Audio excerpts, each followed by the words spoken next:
Kembali lagi dengan saya, Angelita Yansenuk. Pada kali ini, saya akan memenuhi tugas dari mata kuliah sosiologi. Di sini saya akan menjelaskan tentang masalah kontemporer dalam sosiologi perkotaan. Pertama-tama, saya akan menjelaskan tentang perspektif teoritis terkini tentang kota dan masyarakat. Yang pertama, kemunculan ekonomi politik. Sosiologi Prancis mencoba memahami hubungan antara pasar real estate, pemerintah, dan kebijakan sosial yang mengakibatkan pergolakan besar di perkotaan. Sumber inovasi lain adalah karya ahli geografi dan sosiologi Inggris yang studinya membantu menafsirkan kembali masalah perkotaan. Tulisan-tulisan baru ini memicu serangkaian konferensi dan publikasi yang mempertemukan para sarjana seputar agenda penelitian bersama dan perspektif teoritis yang dikenal sebagai ekonomi politik. Selanjutnya, gender dan penelitian. Perkotaan sosiologi perkotaan secara tradisional melihat kota melalui lensa ras, etnis, dan kelas sosial. Sampai tahun 1980-an, mereka jarang membahas atau mempelajari cara-cara di mana pria dan wanita menjalani kehidupan yang berbeda atau mengalami realitas yang berbeda. Studi awal gender, terutama yang berasal dari ahli geografis, feminis di Inggris Raya dan Kanada, menyelidiki perbedaan empiris dalam keseharian kedua jenis kelamin. Mereka fokus pada isu-isu seperti kebutuhan perumahan, lokasi kerja, transportasi, kesempatan rekreasi, pekerjaan rumah tangga tanpa upah, dan keterlibatan masyarakat. Peneliti mulai membahas cara perencana kota, membuat asumsi tentang komposisi rumah tangga yang layak, menyusun jalur transportasi yang mengutamakan pola kerja laki-laki, dan mendorong pemisahan rumah dari sekolah, toko, dan kebutuhan sehari-hari lainnya. Berdasarkan studi empiris ini, penelitian perkotaan mulai membahas literatur yang lebih luas tentang gender, termasuk pekerjaan perempuan, pola keluarga yang berubah, dan status politik dan ekonomi perempuan. Dengan demikian, hal ini tidak hanya berkontribusi pada bagaimana kita memahami perempuan di kota, tetapi juga pada pemahaman kita tentang bagaimana gender bekerja sebagai faktor kunci dalam kehidupan sosial. Selanjutnya, postmodernisme dan teori perkotaan. Ada beberapa definisi ilmiah tentang postmodernisme yang ada pada beberapa tingkatan, dari yang konkret hingga abstrak. Tingkat yang pertama adalah arsitektur. Postmodernisme adalah praktik pencampuran sejumlah gaya arsitektur yang berbeda dalam satu bangunan. Tingkat kedua adalah kota itu sendiri, yaitu kota postmodern dianggap terdiri dari banyak pusat tanpa organisasi spesial yang jelas, misalnya Los Angeles, berlawanan dengan kota industri modern dengan distrik bisnis, pusat, dan pinggiran kota sekitarnya, misalnya Chicago.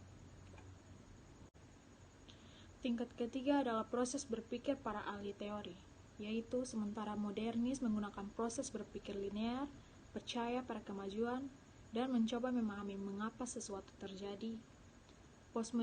Postmodernis menggunakan proses berpikir potong dan tempel atau bunga rampai, melihat banyak realitas yang saling bertentangan secara bersamaan dan tidak percaya bahwa penjelasan tentang realitas memiliki makna objektif yang berbeda dari makna yang diberikan kepada mereka oleh individu. Selanjutnya, globalisasi dan dampaknya pada kota.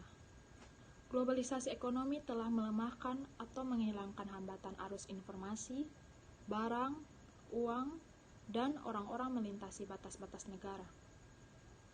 Perjanjian perdagangan bebas internasional telah menggantikan tarif dan kontrol imigrasi yang hanya membuat ekonomi nasional agak terisolasi satu sama lain.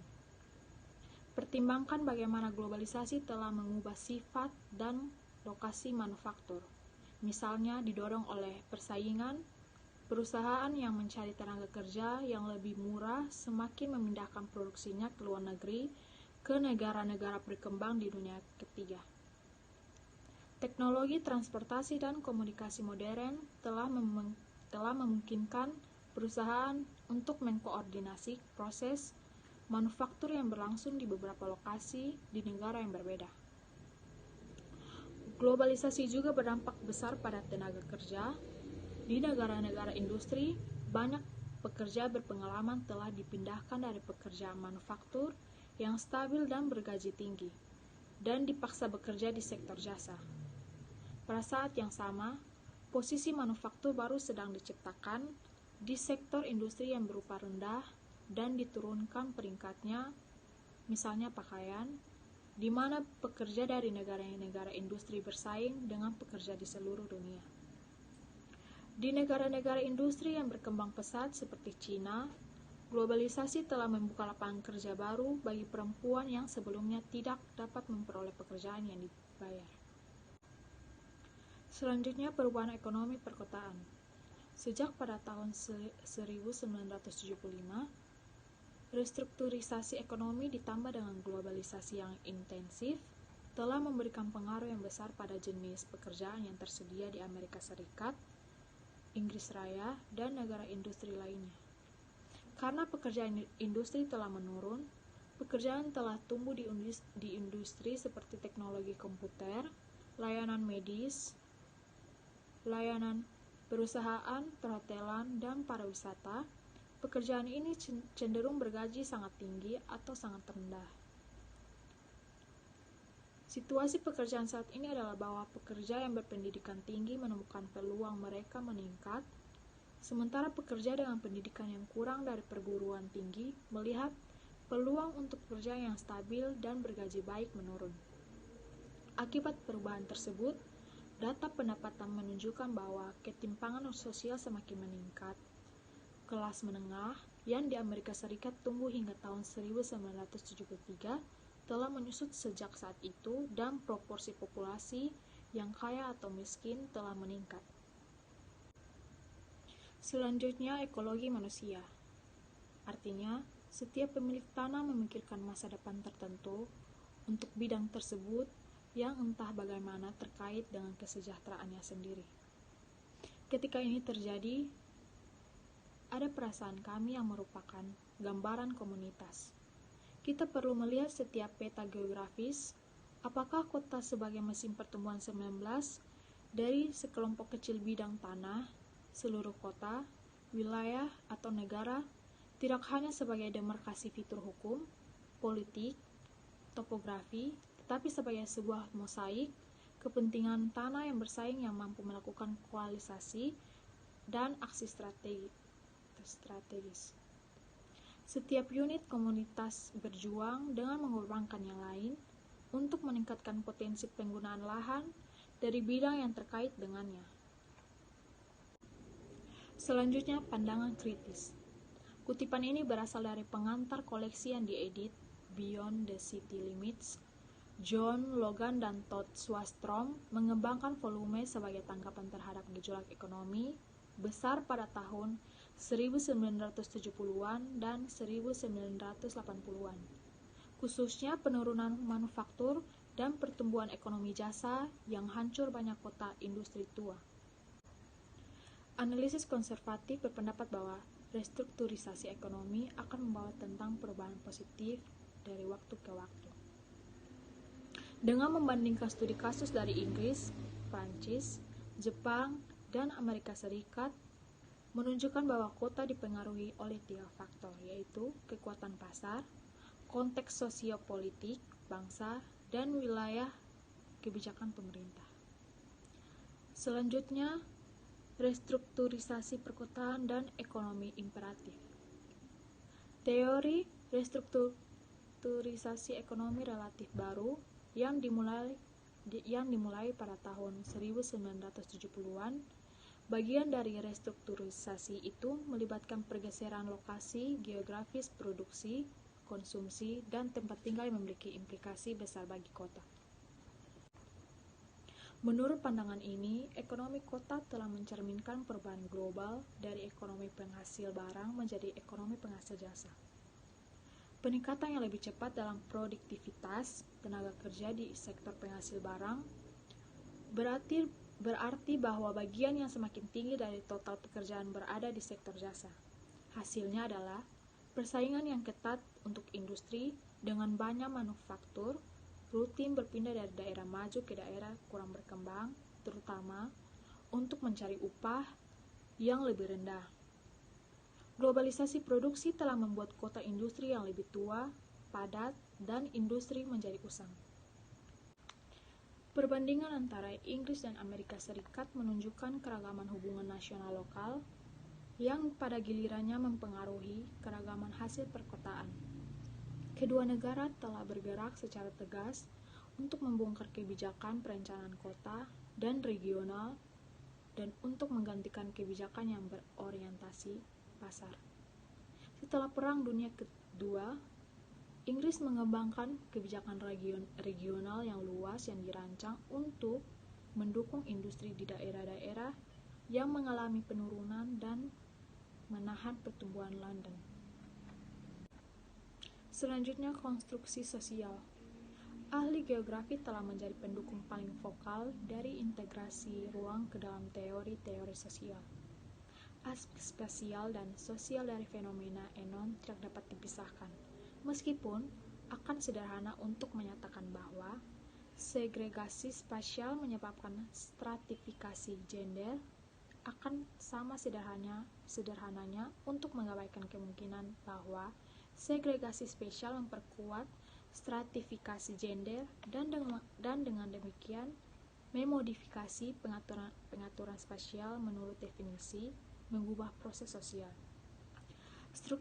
Struktur spasial bangunan mewujudkan pengetahuan tentang hubungan sosial atau aturan yang diterima begitu saja yang mengatur hubungan individu satu sama lain dan dengan masyarakat. Selanjutnya, pendidikan dan sekolah terpisah.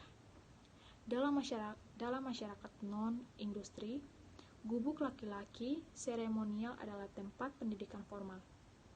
Gubuk adalah tempat laki-laki mengajari anak laki-laki teknik berburu, memancing, berperang, dan ritual keagamaan.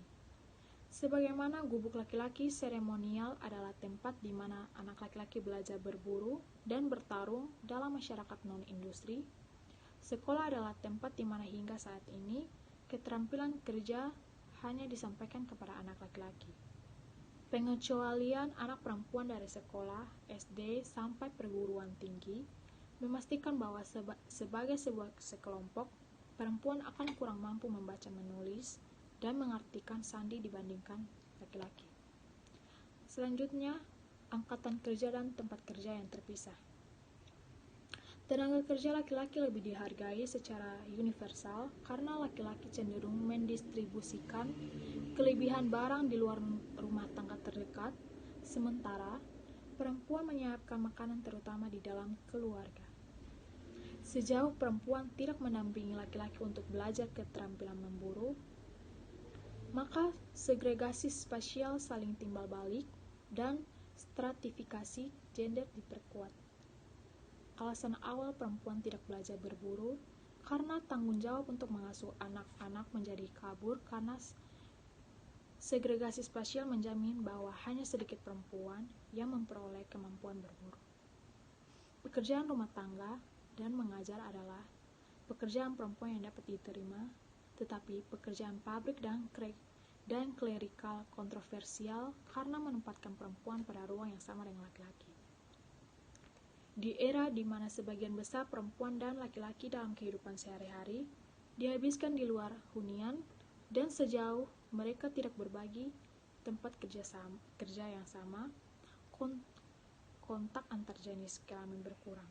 Karena status publik diperoleh setidaknya sebagian dari keterampilan kerja yang banyak diantaranya dipelajari di tempat kerja, pemisahan tempat kerja berkontribusi pada status lebih rendah perempuan.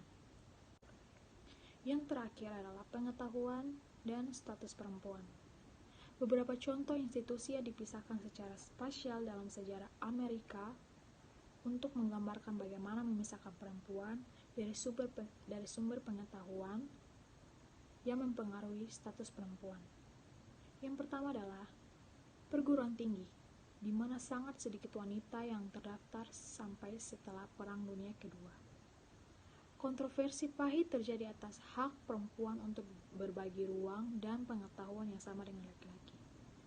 Pertarungan tentang pendidikan bersama di universitas negeri dimulai pada tahun 1862 dan tidak berakhir selama lebih satu abad.